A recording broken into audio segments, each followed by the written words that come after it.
You put all in your crypto. It's minus 50%. This is the same as lying, bro.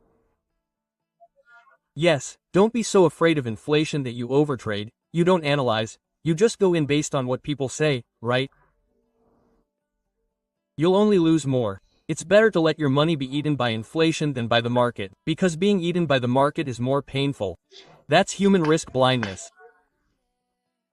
Okay, if that's the case, what can we do to be like institutional investors?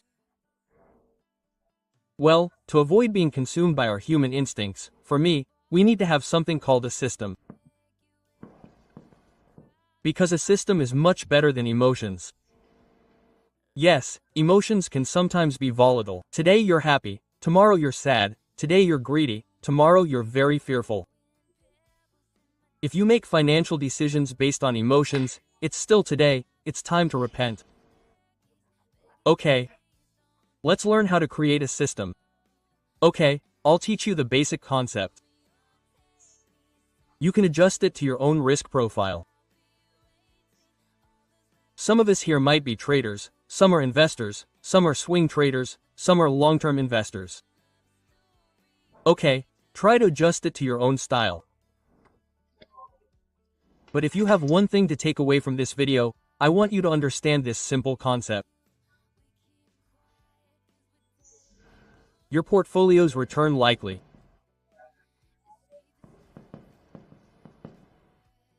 isn't determined by stock picking or coin picking. Wow, which one will rise? I don't think the majority of your returns will be determined by your predictions, but by what? Your position sizing. There's one thing you can understand, because here you'll have a mindset that won't be blind to risk, like before, not waiting for a jackpot. Often people wait for the jackpot. I want to go all in, I bet 1 million Indonesian rupiahs, and if I hit the jackpot 10 times, I have 1 billion Indonesian rupiahs. Rather than building a system, how do you calculate the probability?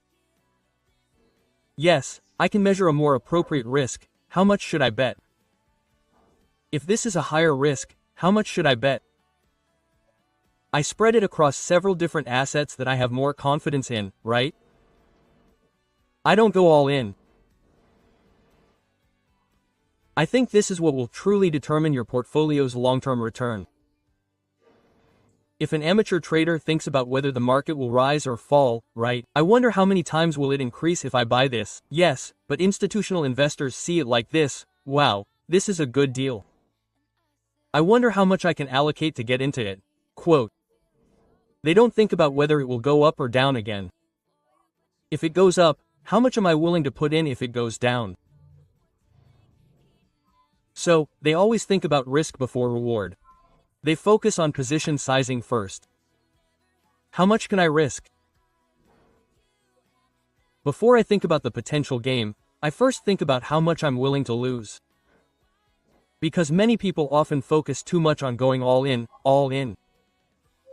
For example, they get the next 10x, so they go all in, 5 times. Then, wow, they meet again, and they exit with a 500% profit. They put it again, all in again. They're sure, I went all in yesterday, it goes up again, for example, double. Wow, that's enough, I'm the smartest person, man. Trading is easy, man.